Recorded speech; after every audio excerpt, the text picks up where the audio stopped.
जय हिंद दोस्तों।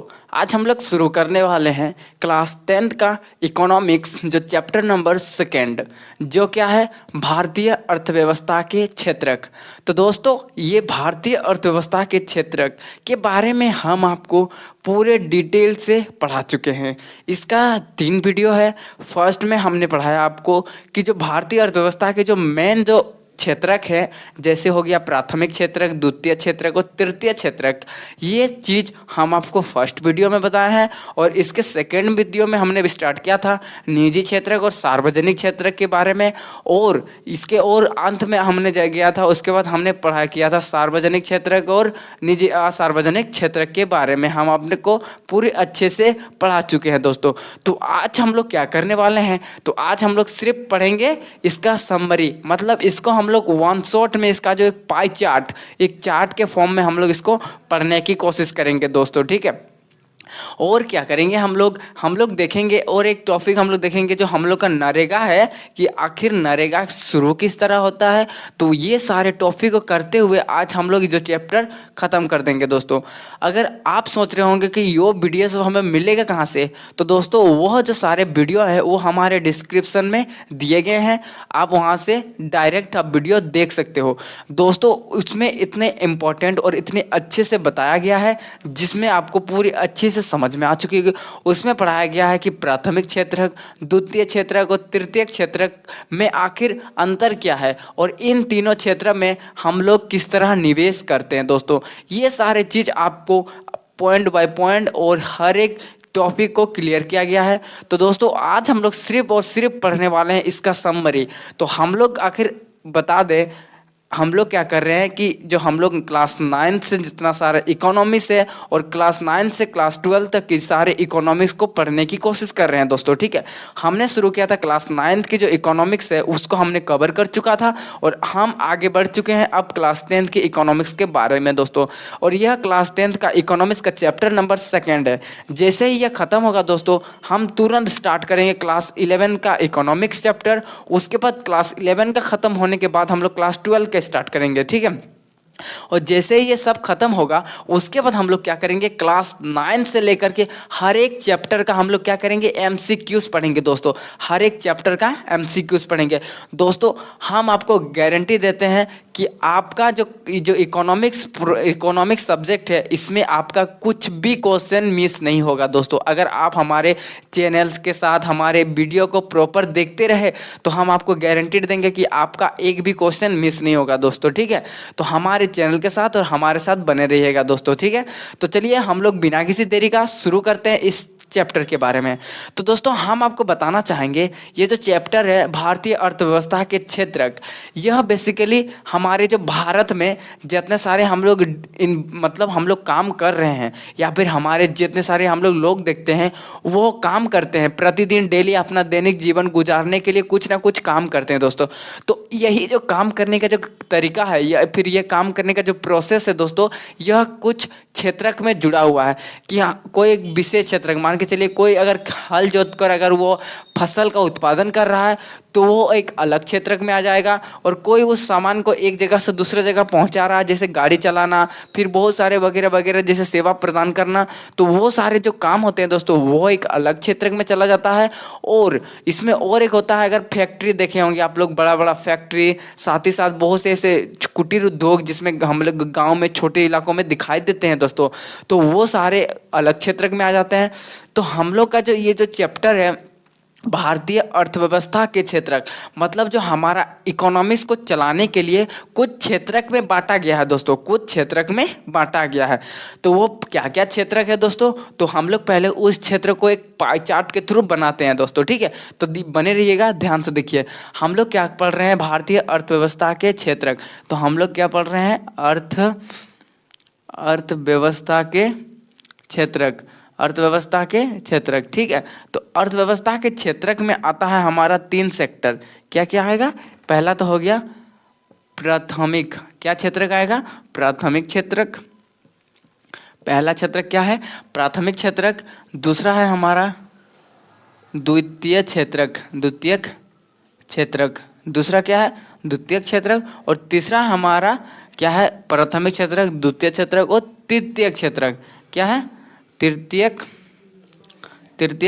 क्षेत्रक। ठीक है दोस्तों, ये तीन क्षेत्रक हमारे छुकुट्टी मतलब हम लोग का नीचे लेवल पर ये तीन क्षेत्रक पाए जाते हैं दोस्तों।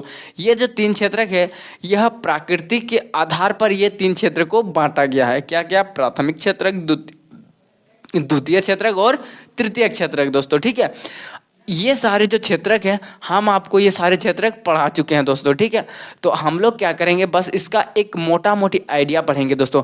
प्राथमिक क्षेत्रक में क्या होता है कि कोई भी चीज प्राथमिक मतलब प्राकृतिक को लेकर के प्राकृतिक चीजों को इस्तेमाल करके उसका उत्पादन किया जाता है। जैसे कृषि फसल, मान के चलिए गेहूं को क्या हम लोग दवाई के रूप में बनाते हैं, हम लोग हाथ से बनाते हैं क्या? गेहूं को कोई आदमी बना सकता है? नहीं। उसमें क्या होता है मौसम की आवश्यकता होती है, सूर्य प्रकाश की आवश्यकता होती है, कुछ इंसान की आवश्यकता होती है जो क्या करता है उसको हल जोतता है, मिट्टी को एकदम मुलायम बनाता है, तब जाके इतने सारे मिल करके जब काम करते हैं तब जाके एक फसल का उत्पादन होता है दोस्तों। तो यह क्या है एक हमें प्रकृति की सहायता लेनी पड़ती है। वैसे फसल को उगाने में हमें क्या करनी पड़ती है प्रकृति की सहायता लेनी पड़ती है। तो यही जो कला है, यही जो कार्य है, इसी को हम लोग क्या कहते हैं प्राथमिक क्षेत्रक कहते हैं दोस्तों। क्या कहते हैं प्राथमिक क्षेत्रक। एग्जाम्पल के माध्यम से कृषि हो गया, फिर डेयरी हो गया। डेयरी मतलब क्या होगा जो मत्स्य पालन होता है दोस्तों। फिर हो गया दूध उत्पादन हो गया। ये सारे चीज़ क्या होते हैं प्राकृतिक चीज़ों से मिल करके बनते हैं। प्राकृतिक जैसे दूध उत्पादन में क्या होता है गौ माता से दूध निकाला जाता है और उसे बेचा जाता है, उसका प्यूरिफाई करके उसको बेचा जाता है। उसी प्रकार मत्स्य मछली का पालन किया जाता है, मछली को खरीदा जाता है, उसके बाद एक बड़ा तालाब बनाया जाता है जिसमें मछली को छोड़ा जाता है। उसमें क्या होता है प्राकृतिक चीज़ों का यूज़ करके हम लोग उसका उत्पादन करते हैं। साथ ही साथ क्या होता है दोस्तों कि हम लोग पोल्ट्री फार्म भी करते हैं। तो पोल्ट्री फार्म क्या है यह भी एक प्राकृतिक चीज़ है। क्या है प्राकृतिक चीज़ है। तो वही सारे चीज़ जो प्राकृतिक चीज़ों का इस्तेमाल करके हम लोग उत्पादन करते हैं उसे हम लोग क्या कहते हैं प्राथमिक क्षेत्र के अंतर्गत आ जाते हैं। एग्जाम्पल के माध्यम से हमने देखा प्राथमिक क्षेत्र में एग्जाम्पल कौन सा कृषि हो गया, मत्स्य पालन हो गया, पशुपालन हो गया, डेयरी हो गया, ये सारे चीज़ आते हैं दोस्तों। ठीक है, उसके बाद हम बात करेंगे द्वितीय क्षेत्रक। तो द्वितीय क्षेत्रक में क्या क्या चीज़ आते हैं।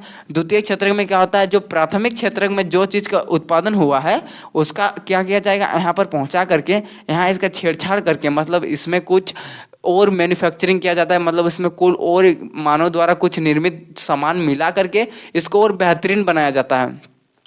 जैसे हम बात करें गेहूं से उत्पादन हम लोग का गेहूं से क्या उत्पादन करेंगे हम लोग आटा। तो वो आटा कहाँ उत्पादन होता है, वो आटा उत्पादन होता है द्वितीय क्षेत्र में। या चक्की है, चक्की उसको पीस करके फिर उसमें क्या बनाती है बिस्किट बनाती है। तो वो जो बिस्कुट बनाने की जो कला है, वो बिस्कुट बना के जो क्रिया है वो कहाँ होता है वो द्वितीय क्षेत्र में होता है दोस्तों। कहाँ होता है द्वितीय क्षेत्र में होता है। तो द्वितीय क्षेत्र में हम लोग क्या होता है किसी भी चीज़ का विनिर्माण किया जाता है, विनिर्माण किया जाता है दोस्तों द्वितीय क्षेत्र में। ठीक है, जैसे हमने बात किया बिस्कुट, फिर हो गया जैसे लोहा क्या पहले लोहा का जो अयस्क है वो कहाँ से प्राकृतिक यानी भूमि से निकाला जाता है खनन के रूप में। उसके बाद उसको मैन्युफैक्चरिंग करके उसको छड़ के रूप में, फिर हो गया बहुत सारे लोहा जैसे जो चीज़ लोहा से बनते हैं उसका सामान के ढांचा में बनाया जाता है दोस्तों। तो वो क्या प्राकृतिक चीज़ों से इस्तेमाल करके फिर हम लोग मानव उसमें कुछ मिला करके उसको बनाया जाता है दोस्तों। तो वो कौन था, वो हो गया हमारा द्वितीय क्षेत्र के अंतर्गत आता है। और द्वितीय क्षेत्र को हम लोग और एक नाम से जानते हैं क्या, हम लोग इसे विनिर्माण भी कहते हैं। विनिर्माण मतलब इसको दोबारा निर्माण किया जाता है, दोबारा निर्माण किया जाता है। और जबकि हम बात करें प्राथमिक क्षेत्र, तो प्राथमिक क्षेत्र को क्या कहा जाता है, उसे हम लोग कहते हैं कृषि क्षेत्र कहते हैं। क्या कहते हैं, कृषि क्षेत्र दोस्तों। ठीक है, तो ये सारी चीज हो गई दूसरा। और हम बात करें लास्ट वाला, उसे हम लोग कहते हैं तृतीय क्षेत्र।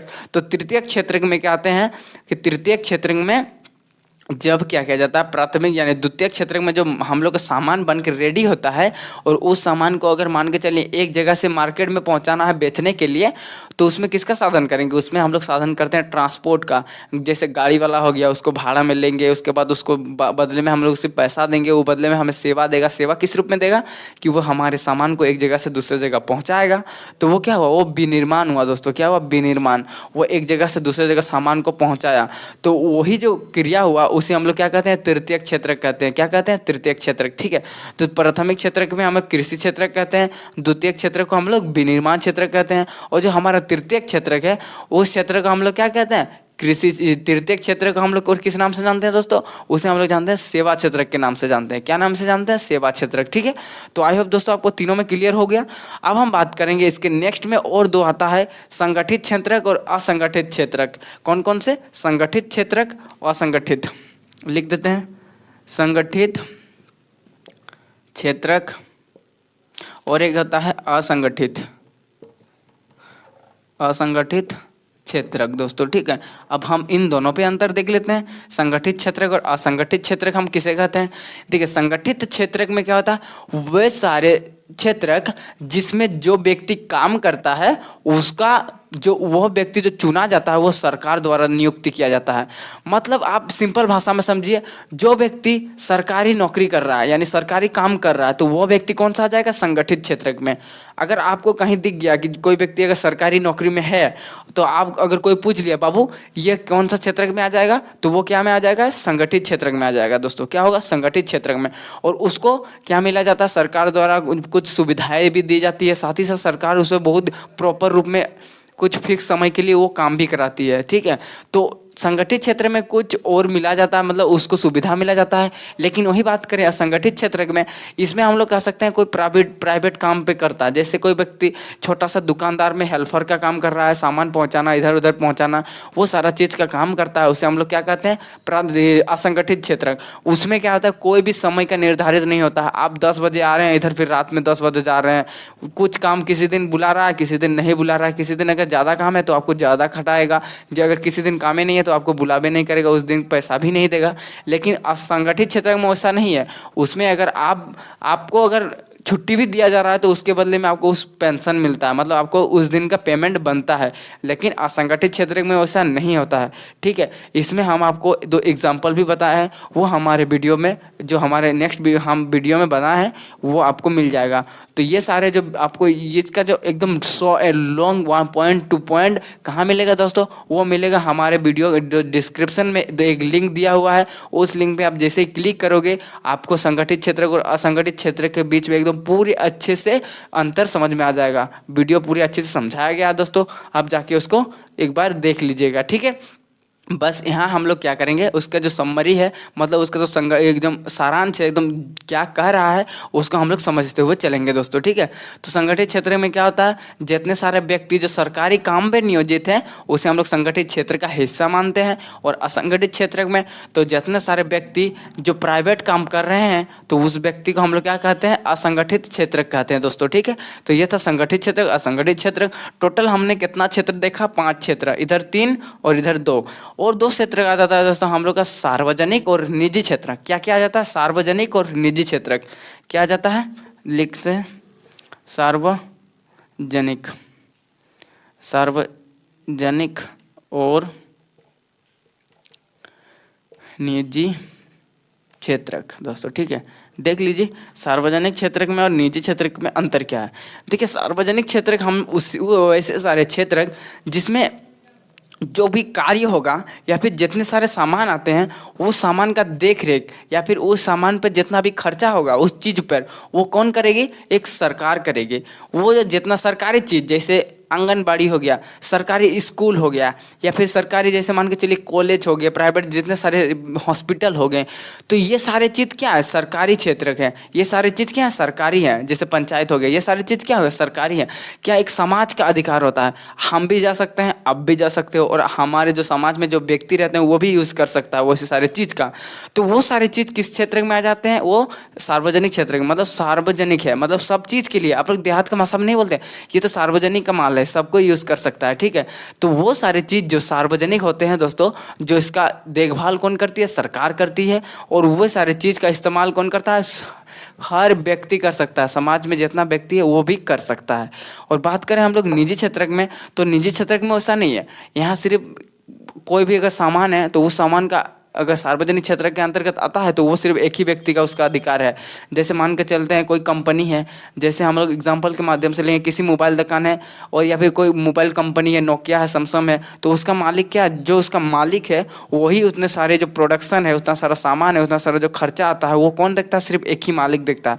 लेकिन सार्वजनिक क्षेत्र में जो सारे खर्चे आते हैं, जो सारे सामान का खरीद लेन देन होता है वो सिर्फ सरकार देखती है। और जो हमारे निजी क्षेत्र में जो लेन देन करता है वो कौन करता है, हमारे जो जिस व्यक्ति के पास होता है। एग्जाम्पल के माध्यम से हमने देखा रिलायंस जो है वो मुकेश अंबानी जी का है, और जो टाटा ग्रुप ऑफ इंडस्ट्रीज है वो कौन है, रतन टाटा जी का है। तो ये सारे चीज़ जिसमें अगर मान के चलिए टाटा ग्रुप कंपनी में अगर कुछ सामान की खरीदारी होनी है, कुछ सामान को खरीदना है, तो वो कौन देगा, जो उसका देखभाल कौन करेगा, रतन टाटा जी, जिसका माल जिसका कंपनी है वही ना देखेगा। अगर सार्वजनिक में ऐसा होता है तो सरकार देखती। हर सरकार का एक अपना सेक्टर बांटा हुआ है दोस्तों। तो ये थे सार्वजनिक और असार्वजनिक क्षेत्र, सार्वजनिक और निजी क्षेत्र में अंतर। ठीक है, हमने टोटल कितना क्षेत्रक देखा, इधर 5 2 7 क्षेत्रक। तो दोस्तों इस चैप्टर में आपको टोटल 7 क्षेत्रक पढ़ने हैं दोस्तों। कितना पढ़ना है, 7 क्षेत्रक दोस्तों। ठीक है, उसके बाद बस इसी 7 चैप्टर में हम लोग का पूरा जो चैप्टर है वो ख़त्म हो चुका है। बस 7 चैप्टर के बारे में पूरे अच्छे से पढ़ा है। हम आपको बता रहे हैं, जो हम 3 वीडियो इस पर बना है, अगर आप वो वीडियो पूरा देख लेते हो तो आपको ये जो हमारा सेकंड चैप्टर है ये आपको पूरी अच्छी तरह से क्लियर हो जाएगा दोस्तों। उसके बाद हम लोग जब क्वेश्चन करेंगे, दोस्तों अगर बात करें, आपको रियलिटी बताए ना, तो पढ़ने से उतना अच्छा फ़ायदा नहीं देगा आपको। जितना आप क्वेश्चन कीजिएगा, जितना आप प्रश्न मतलब जितना आप सवाल बनाइएगा ना, उससे जितना बेनिफिट मिलेगा उतना बेनिफिट आपको समझने में, पढ़ने में। बस समझना तो पढ़ना सिर्फ आपको 40% है दोस्तों। जो पढ़ना है, पढ़ना आपको 40% ही है। बाकी जो 60% है वो 60% आपको क्वेश्चन बनाना है। 60% आपको क्वेश्चन बनाइए, देखिए आखिर किस तरह क्वेश्चन आ रहा है, किस तरह क्वेश्चन पूछा जाता है, कि इस चैप्टर से रिलेटेड कैसा क्वेश्चन बन सकता है। तो वो सारे चीज़ों को आप जब देखना शुरू कर दोगे ना, तो आपका तैयारी 100% हो जाएगी दोस्तों। ठीक है, तो इसमें हमको मेन फोकस नहीं करना, बस हमको 40% पढ़ना है कि हाँ चीज़ ये इस क्षेत्र सार्वजनिक क्षेत्र से ऐसा होता है, निजी क्षेत्र से ऐसा होता है, ये फिर संगठित क्षेत्र से इस तरह होता है, संगठित क्षेत्र से इस तरह होता है, और इसका एग्जाम्पल देख लिए। बस आपको इस तरह पढ़ना है। उसके बाद जैसे ही आपका क्वेश्चन सेक्टर में हम लोग जब एंट्री करेंगे, जब हम क्वेश्चन बनाना पढ़ाना शुरू करेंगे, तब आपको पूरा फुल फोकस होकर आपको ध्यान देना है दोस्तों। ठीक है, तो चलिए आगे बढ़ते हैं। आगे देखिए हम लोग का चैप्टर कितना, टोटल 7 सेक्टर में इस चैप्टर को बांटा गया है, और इस पर एक इंपॉर्टेंट फैक्ट्स बनाया गया है, जो कि है हमारा राष्ट्रीय ग्रामीण रोजगार गारंटी अधिनियम 2005, जिसे हम लोग किस नाम से जानते हैं, नरेगा नाम से जानते हैं। इसे हम लोग क्या नाम से जानते हैं, नरेगा के नाम से जानते हैं, नरेगा के नाम से भी जानते हैं दोस्तों। इस सेक्टर को हम लोग किस नाम से जानते हैं, नरेगा। दोस्तों राष्ट्रीय ग्रामीण रोजगार गारंटी अधिनियम, इसे हम लोग किस नाम से जानते हैं, नरेगा के नाम से जानते हैं। यह कब शुरू हुआ था दोस्तों, ये शुरू हुआ था 2005 को। इसका मेन उद्देश्य क्या है, तो दोस्तों इसका मेन उद्देश्य है कि ग्रामीण क्षेत्र में टोटल 200 जिले में 100 दिन यानी 100 दिन की रोजगार उपलब्ध कराना। इसका मेन उद्देश्य क्या है, 100 दिन की गारंटी रोजगार उपलब्ध कराना दोस्तों। अगर इसमें एक स्कीम है, इसमें अगर कंडीशन है, अगर उस व्यक्ति को 15 दिन तक अगर रोजगार नहीं मिलती है तो क्या जाएगा, उसको मजदूरी भत्ता के रूप में दिया जाएगा दोस्तों। क्या दिया जाएगा, मजदूरी भत्ता के रूप में दिया जाएगा दोस्तों। क्लियर हो गया। एक बार हम लोग और अच्छे से पढ़ते हैं। राष्ट्रीय ग्रामीण रोजगार गारंटी अधिनियम शुरुआत कब हुआ था, 2005 को शुरुआत हुआ था। इसको और एक नाम से जानते हैं, नरेगा के नाम से जानते हैं। इसका मुख्य उद्देश्य क्या था दोस्तों, इसका मुख्य उद्देश्य था कि जो भारत के 200 जिले में, टोटल 200 जिले में 100 दिन की रोजगार उपलब्ध कराना। अगर कोई व्यक्ति अगर 15 दिन तक रोजगार नहीं मिल पाता, किसी व्यक्ति को 15 दिन तक रोजगार नहीं मिल पाता है, तो उसे हम लोग क्या करेंगे, मजदूरी भत्ता के रूप में दिया जाएगा दोस्तों। ठीक है, तो ये थी हमारी राष्ट्रीय ग्रामीण रोजगार गारंटी अधिनियम 2005 के तहत दी जाने वाली सुविधा। तो दोस्तों इसी पर हम लोग का जो चैप्टर है वो पूरी तरह से ख़त्म हो जाता है दोस्तों। उसके बाद आपको कहीं भी डाउट नहीं आएगा दोस्तों। बस आपको क्या करना है, हम आपको डिस्क्रिप्शन में 3 लिंक दिए हैं, उस लिंक पे आपको क्लिक करना है, जिससे हमारा जो वीडियो है वो आपको शो करने लगेगा और आप वो वीडियो देख लीजिएगा दोस्तों। ठीक है, तो मिलते हैं दोस्तों इसके नेक्स्ट वीडियो में। तब तक के लिए जय हिंद दोस्तों, धन्यवाद।